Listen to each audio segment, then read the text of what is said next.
Waldo! Maligabok na itong mga muebles, ah! Hindi ba pinupunasan to? Ang mga appliances, inaalagaan mo ba? Alagaan mo yan! Ang hirap ko pinundar yan. Bago ko makalimutan, si Muning ang alaga kong pusa. Pakainin mo yan. Alam mong mahal na mahal ko yan. Waldo, ang kape! Ito na. Nga. Teka muna, ano yan? Kape! Ilagay mo sa mainit na tubig na nasa tasa, lagyan mo ng asukal, ilagay mo yan, tapos kanawin mo.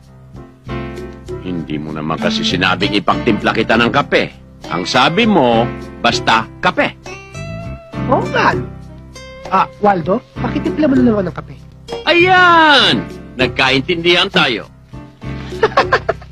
May point si Waldo eh. Dapat itimpla, hindi kape lang. Ang hirap naging amo, minsan nagkakamali ka. Magandang araw sa'yo, Teniente. Ganun din sa'yo, Commander.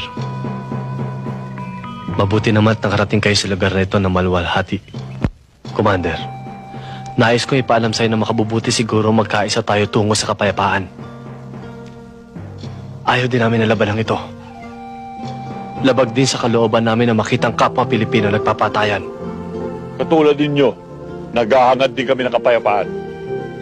Pero kayo at ang mga Kristiyano ang dahilan ng kaguluhan dito sa Mindanao.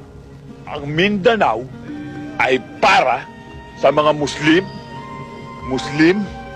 at kayo, alam niyong lahat na marami ng dayuhan ang nagtangka na sakupin ang bayang ito. Pero hindi sila nagtagumpay.